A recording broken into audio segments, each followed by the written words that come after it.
for North Sydney. Thank you, Deputy Speaker. I thank the member for Warringah for her motion to acknowledge and address inadequacies in Australia's paid parental leave and early childhood education systems, and I'm grateful to be able to speak on behalf of the people of North Sydney.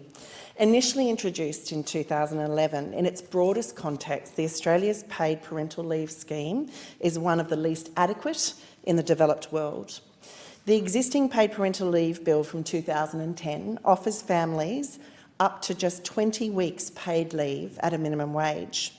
Of those 20 weeks, 18 are allocated to the primary carer, whilst the remaining 2 weeks are offered as dad and partner pay. Reflecting on that for just a moment, the mere fact that this pay is referred to as dad or partner pay immediately relegates the father in a parenting situation to the lesser of the two carers. This is unacceptable. Comparing this scheme to those of our OECD peers, it's clear Australian families are missing out and our society is lagging as a consequence. On average, families in the OECD are typically entitled to over 50 weeks of paid leave. That's 2.5 times more than we offer here in Australia, while in Finland, new parents have access to 7 months paid leave each. Policies such as these have been linked with better development outcomes for children and support a more balanced division of labour between two-parent families. The reality is, parental leave policy settings have a significant and wide-ranging impact on families, children, women, the economy, and ultimately society as a whole. Significantly, they also reduce the employability gap between men and women in the workforce, because if an employer is looking at either a male or a female candidate with the same expectation that they will or could take a significant amount of paid parental leave, the idea of employing one over the other to avoid this timeout is ultimately removed. By encouraging both parents to share the responsibility of caring for young children, we can fundamentally shift a cultural paradigm which currently frequently forces women into the primary caring role, regardless of what a family may desire. To be clear, I'm not saying that to be a primary carer is not the noblest of paths. Being a mother to my 3 children is undoubtedly the most incredible, rewarding and fundamental experience of my life. But what I am saying is that paid parental leave offered here in Australia must allow families the maximum support and the ultimate choice of who is the primary carer and when.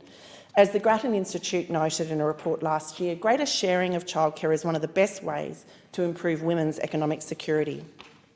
Along with paid parental improvements, we also need to ensure that families have access to quality and affordable care to allow those that either wish or need to return to work to do so. The most recent census data tells me there's 110,000 families living in my electorate of North Sydney and the electorate immediately to my north. There are almost 9,000 young children under the age of 5 and a further 9,500 children between 5 and 10 who need supervision when not at school. For this population, there's only 140 childcare, daycare and after-school care facilities. That's at least 65 children per centre.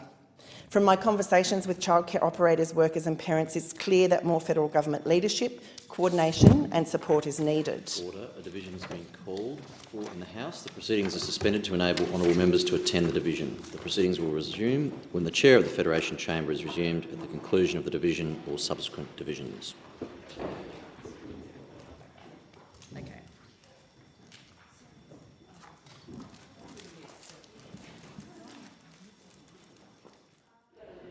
And I call the member for North Sydney.